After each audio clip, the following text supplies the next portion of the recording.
Bismillahirrahmanirrahim. Assalamualaikum warahmatullahi wabarakatuh. Kembali lagi bersama saya Amaninisa Asani Nadia dengan nomor induk mahasiswa 2301030002 pada mata kuliah Komputasi Matematika. Mata kuliah ini diampu oleh Bapak Dr. Habibi Ratu Perwira Negara, MPD. Pada kesempatan kali ini saya akan memaparkan sedikit materi tentang pemrograman Command Window MATLAB, yaitu pada topik pembahasan matematika diskrit, teori bilangan, dan pengantar dasar matematika.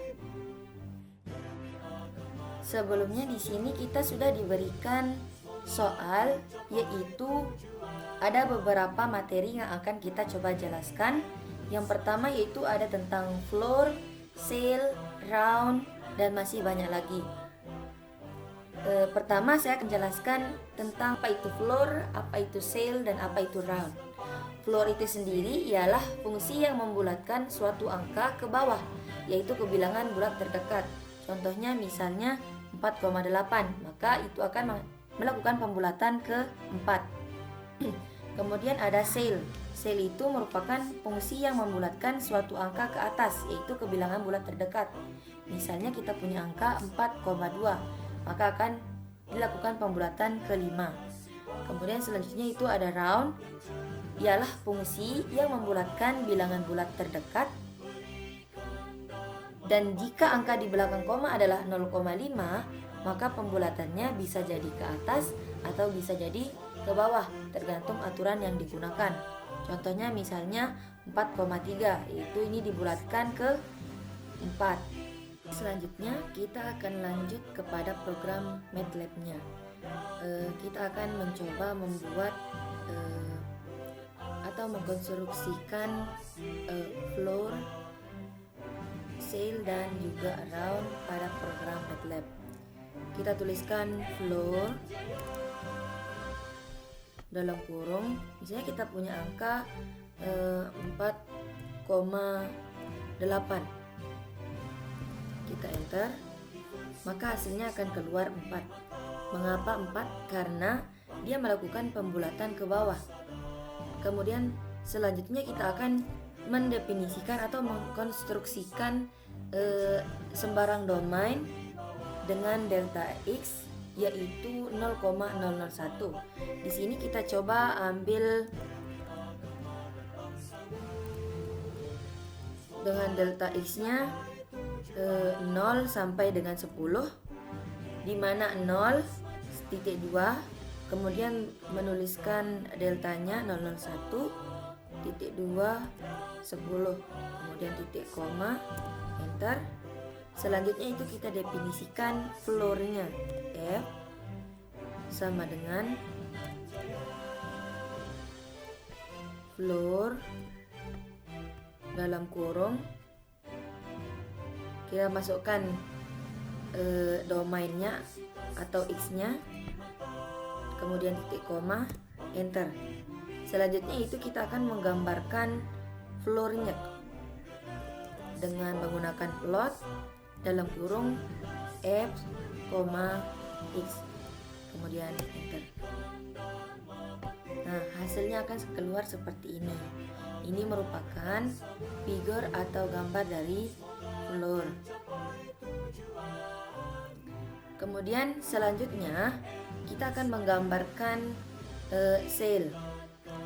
Daripada itu kita menggunakan hold on. Mengapa hold on? Apa fungsi daripada hold on ini? Fungsi daripada hold on ini sendiri yaitu untuk menyatukan dua gambar atau lebih dalam satu figure. Misalnya nih kita tadi udah punya gambar nih di floor. Sekarang kita mau tambahin buat gambar di cell-nya, berarti kita perlu hold on, enter. Kemudian tulis cell dalam kurung, misal kita punya angka 4,3,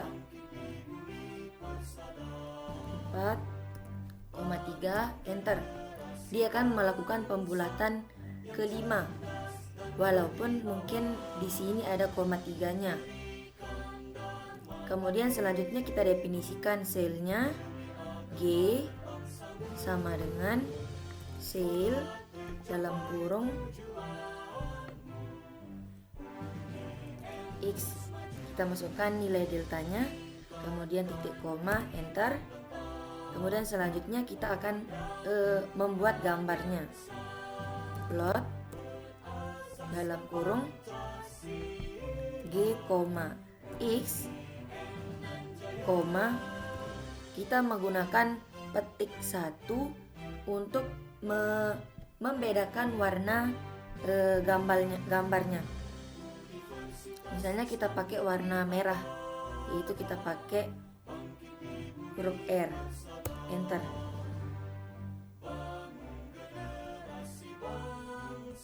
Nah, seperti ini gambarnya.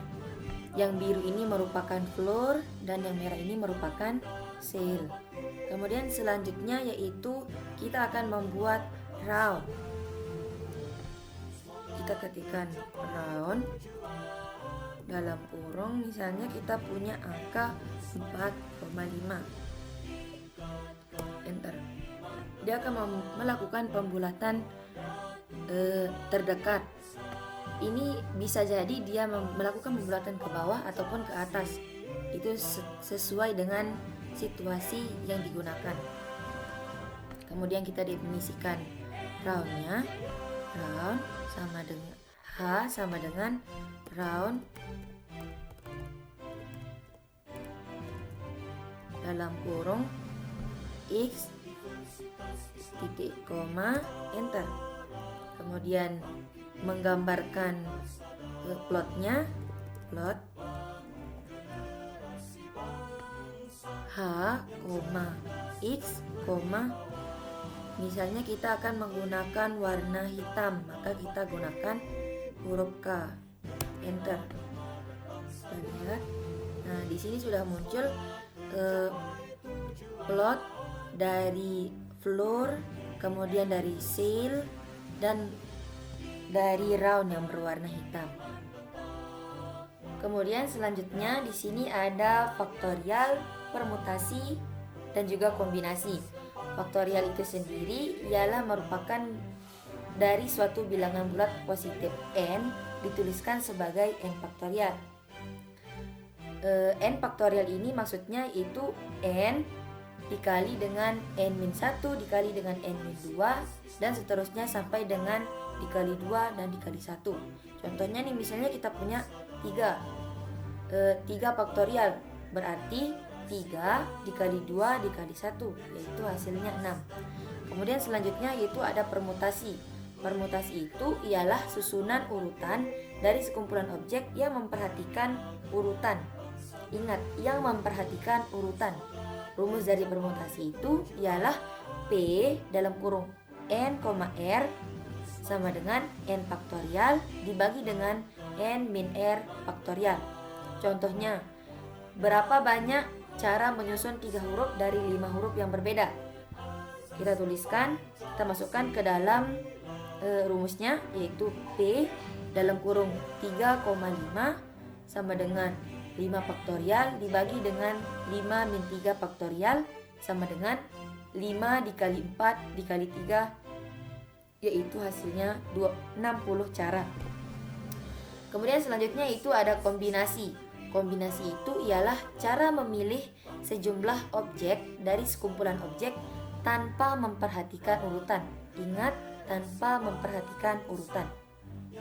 Rumusnya di sini yaitu C dalam kurung N, R sama dengan N faktorial dibagi R faktorial dikali dengan N kurangi N faktorial. Contohnya yaitu berapa banyak cara memilih 3 orang dari 5 orang yang ada. Kita masukkan ke rumusnya, C dalam kurung 5,3 sama dengan 5 faktorial dibagi 3 faktorial dikali 2 faktorial sama dengan 5 dikali 4 kali 3 dibagi 3 kali 2 kali 1, yaitu hasilnya 10 cara memilih 3 orang dari 5 orang yang berbeda. Kemudian selanjutnya kita akan mencoba menerapkan pada program MATLAB-nya. Pertama yaitu kita akan mencoba bagaimana menuliskan faktorial di dalam program MATLAB. Yang pertama itu kita tuliskan faktorial dalam kurung, kemudian misalnya kita punya 5 faktorial, berarti faktorial dalam kurung 5, kemudian klik enter, maka hasilnya akan keluar 120. Kita akan mencoba menjawab soal yang sudah diberikan, yaitu yang pertama ada faktorial 74 faktorial dikurangi dengan 32 faktorial. Kita tuliskan faktorial dalam kurung 74 dikurangi faktorial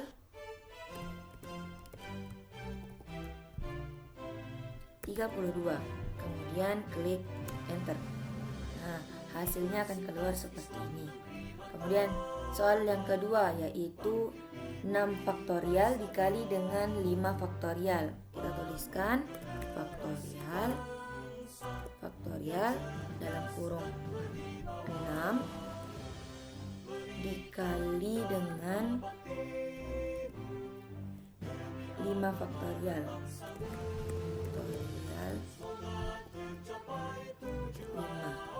Klik enter. Nah, hasilnya keluar. Kemudian soal selanjutnya yaitu 6 faktorial dibagi dengan 8 faktorial. Kita tuliskan faktorial dalam kurung 6 dibagi dengan 8 faktorial. Faktorial dalam kurung 8. Kita klik enter. Nah, kemudian selanjutnya di sini ada permutasi, di mana kita diminta untuk menyelesaikan permutasi 7 dari 3. Kita tuliskan faktorial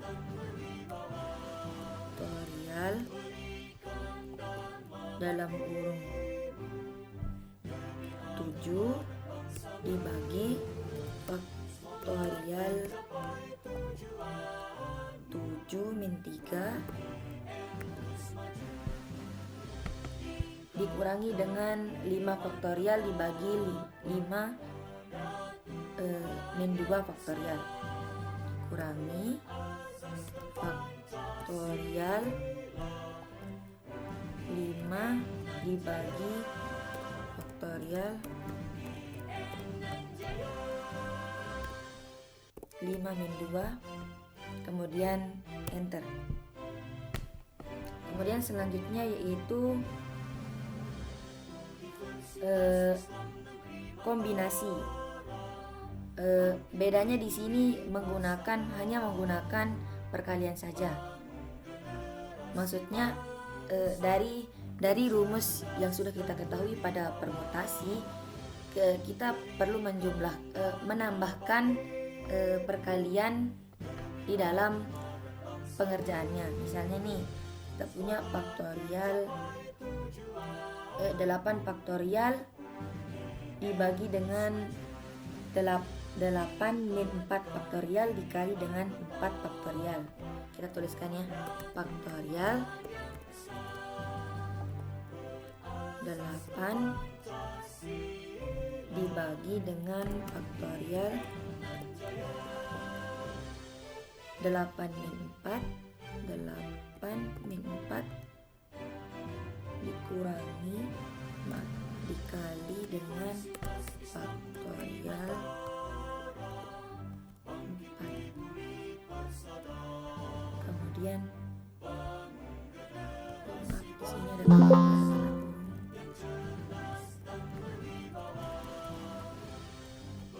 kemudian dikurangi dengan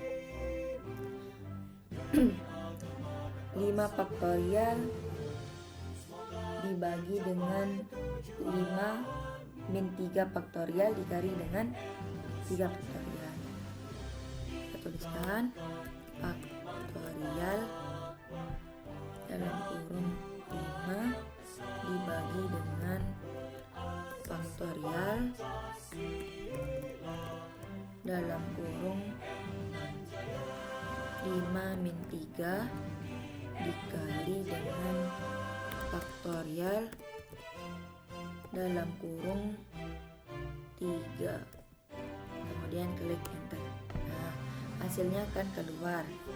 Kemudian selanjutnya yaitu masih dengan kombinasi, namun di sini kita menggunakan pembagian.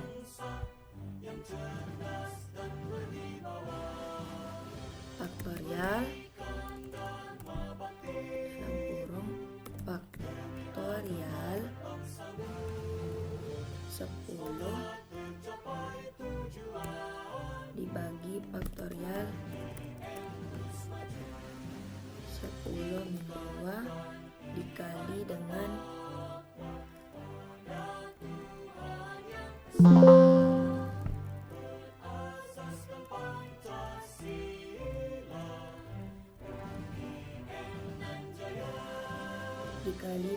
faktorial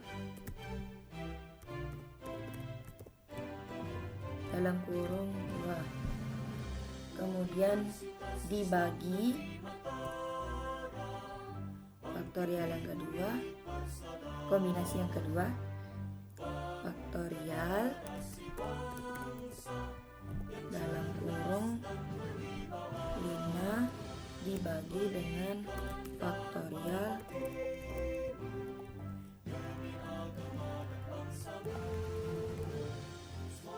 dengan faktorial 5 min 3 dikali dengan faktorial 3.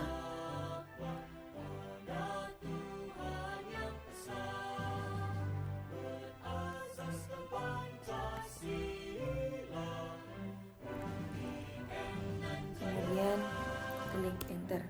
Nah, hasilnya akan keluar seperti ini. Baik, selanjutnya itu ada FPB dan KPK. FPB itu sendiri ialah singkatan dari faktor persekutuan terbesar. FPB dari dua bilangan atau lebih adalah bilangan bulat terbesar yang dapat membagi habis semua bilangan tersebut.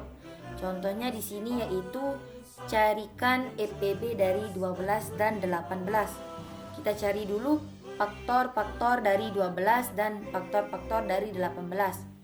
Faktor dari 12 yaitu ada 1, 2, 3, 4, 6, dan 12.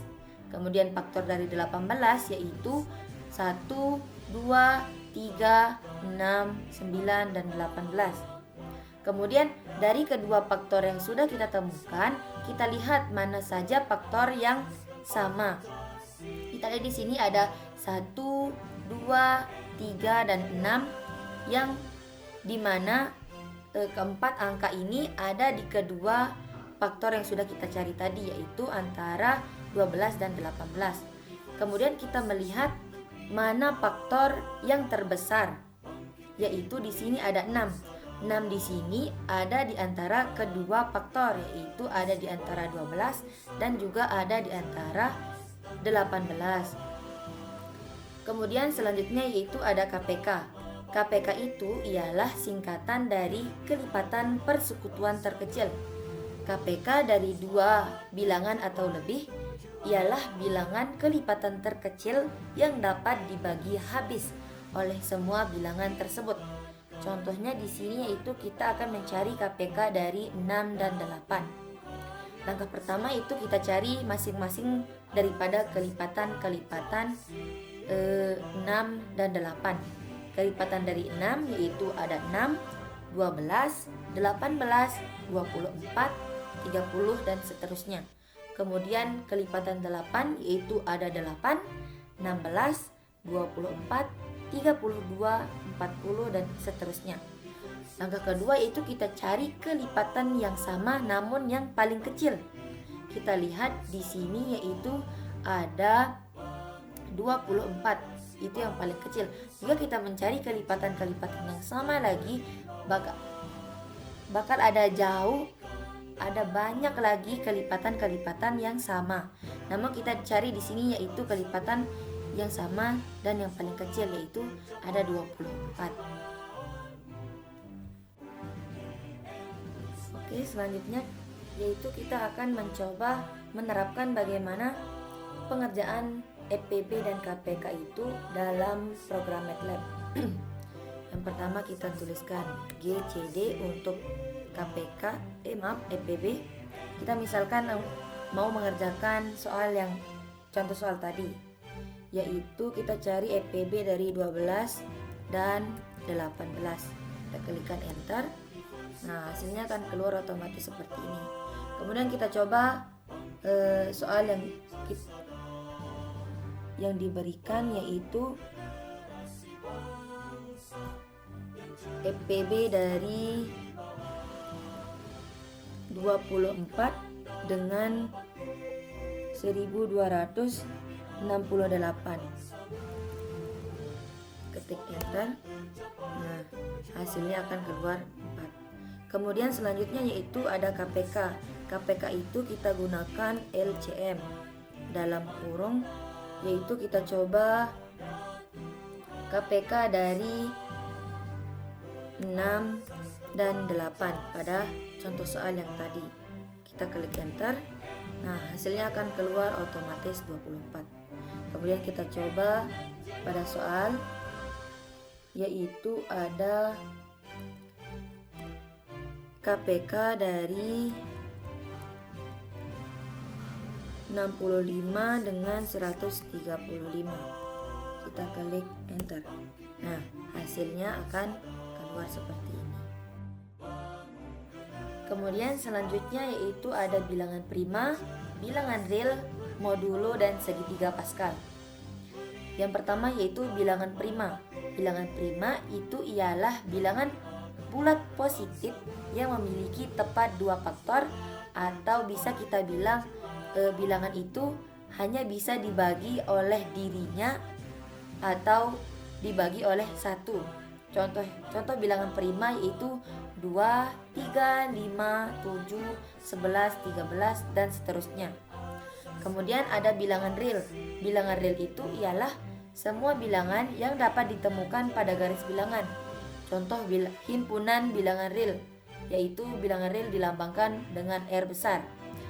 R sama dengan himpunan negatif 3, negatif 1, 0, 1, 2, 1/2, 3,7, akar 2, kemudian pi, dan seterusnya. Selanjutnya yaitu ada segitiga Pascal, ialah susunan angka yang membentuk pola segitiga, di mana setiap angka adalah hasil penjumlahan dari 2 angka tepat di atasnya. Polanya sangat terkenal dalam matematika, khususnya dalam kombinasi binomial dan pola angka. Kemudian yaitu ada bilangan modulo atau sering disebut dengan mod. Modulo ialah operasi matematika yang menghasilkan sisa hasil bagi dari suatu pembagian. Baiklah, selanjutnya kita akan mencoba mengerjakan pada program MATLAB-nya, yaitu ada yang pertama ada bilangan prima, kemudian ada segitiga Pascal, ada bilangan real, dan juga ada modulo. Yang pertama yaitu bilangan prima. Kita akan membuat barisan bilangan prima yang kurang dari 76 seperti yang diberikan pada soal. Susunlah sembarang barisan bilangan prima yang kurang dari 76. Maka rumus yang kita pakai itu primes dalam kurung kita masukkan 76. Kemudian klik enter. Nah, akan otomatis keluar bilangan prima yang kurang dari 76. Kemudian selanjutnya yaitu ada segitiga Pascal. Kita diminta untuk membuat segitiga Pascal dengan 20 tingkatan. Kita tuliskan Pascal dalam kurung 20. Karena yang diminta yaitu 20 tingkatan, maka kita klik 20. Kemudian enter. Sini akan otomatis keluar 20 tingkatan segitiga Pascal. Kemudian selanjutnya yaitu di nomor 3 kita diminta untuk menentukan benar atau salah dari bilangan yang diberikan, yaitu ada yang pertama, apakah 34 bilangan prima? Kita akan menentukan apakah bilangan 34 ini adalah bilangan prima atau bukan. Kita gunakan is prime, dalam kurung kita masukkan nilai yang ingin kita buktikan, yaitu 34. Kita klik enter. Ternyata hasilnya adalah 0. Jika 0 ini berarti salah. Coba kita masukkan sembarang bilangan is prime, dalam kurung misalnya kita pakai 7. Kita klikkan enter, maka hasilnya akan keluar 1. Kenapa 1? 1 ini menandakan bahwa dia itu benar. Kalau 0 di sini dia menandakan salah, berarti dia bukan bilangan prima. Kemudian kita lihat soal yang kedua, yaitu apakah hasil dari 56 dikurangi 56 dikurangi 35 adalah bilangan prima. Kita kurangkan dulu operasinya, yaitu 56 dikurangi dengan 35. Enter. Hasilnya itu 21. Kita akan buktikan bahwa 21 ini merupakan bilangan prima atau bukan. Kita masukkan is dalam kurung 21. Enter. Nah, hasilnya 0. Ini menyatakan bahwa 21 ini bukan prima. Coba kita masukkan langsung perhitungan yang ada di sini. Is prime dalam kurung 56 min 35. Kita klik enter. Ternyata hasilnya sama. Kemudian selanjutnya yaitu kita akan mencari apakah hasil dari 35 dibagi 89 itu adalah bilangan real. Kalau bilangan prima tadi kan kita menggunakan is prime. Kalau bilangan real kita gunakan is real. Is real. Misalnya kita akan mencari apakah hasil dari 35 dibagi dengan 89 ini bilangan real atau bukan. Kita masukkan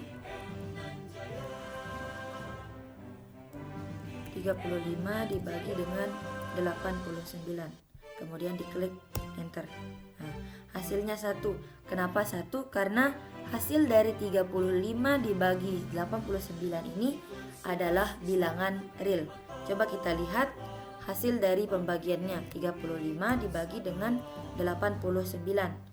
Klik enter. Nah, ini hasil daripada pembagian 35 dibagi dengan 89. Kemudian selanjutnya yaitu ada bilangan modulo. Misalnya kita ingin mencari sisa hasil bagi. Misalnya modulo, kita punya modulo 11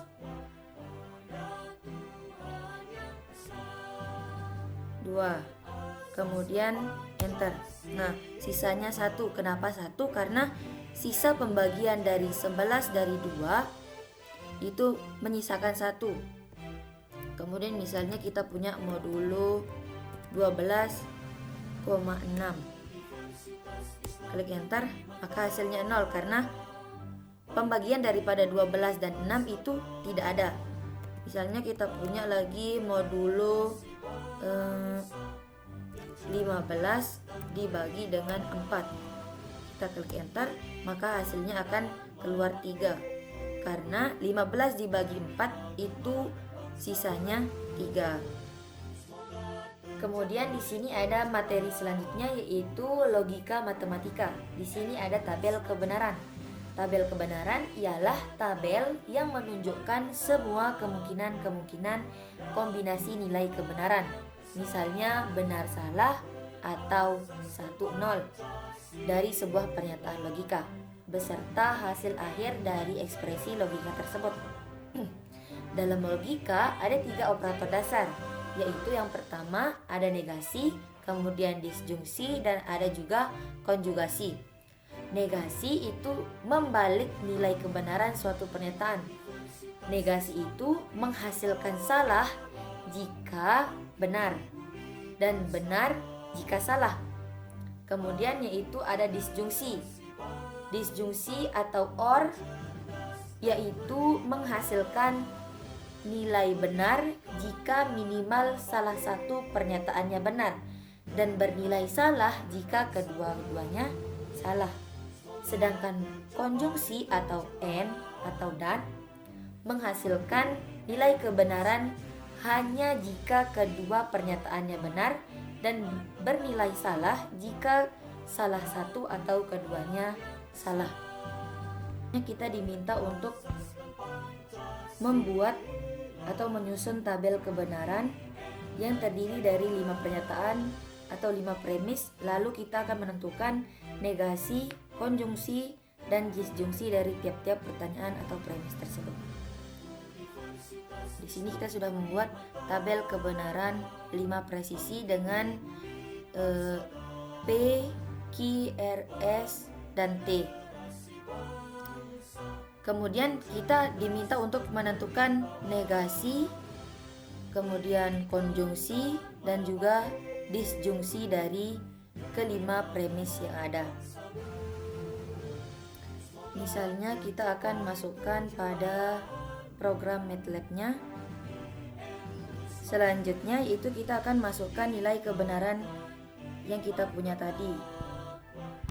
Yaitu yang pertama ada nilai P, yaitu P sama dengan buka kurung siku yaitu 0.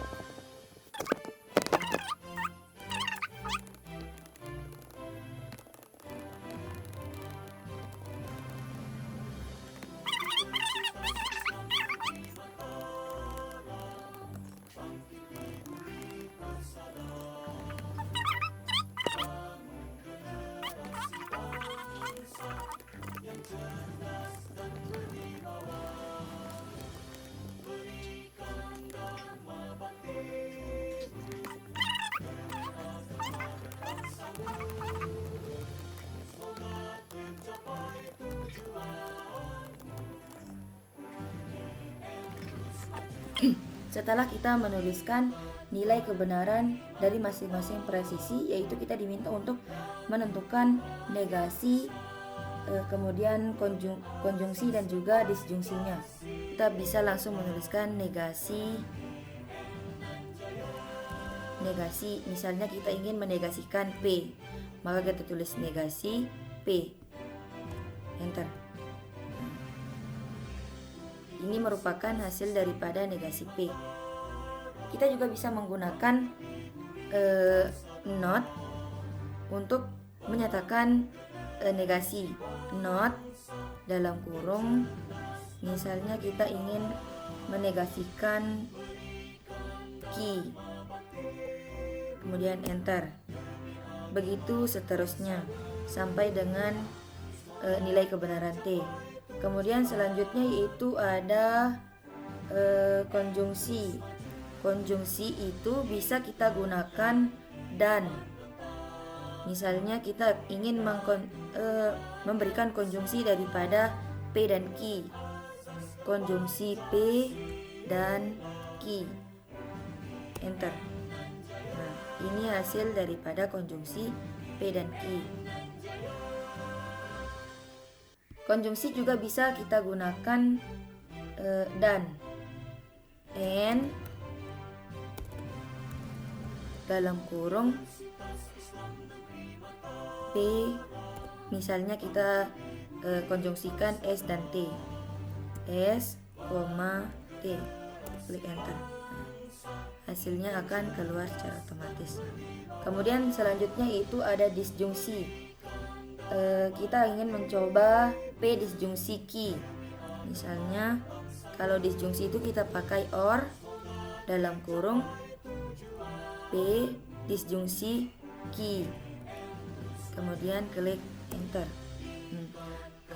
Hasilnya akan keluar seperti ini. Coba kita disjungsikan S dengan T, S, T, klik enter. Hasilnya akan keluar seperti ini sampai dengan 5 presisi yang sudah diberikan. Mungkin sekian yang dapat saya sampaikan, kurang dan lebihnya saya mohon maaf. Wassalamualaikum warahmatullahi wabarakatuh.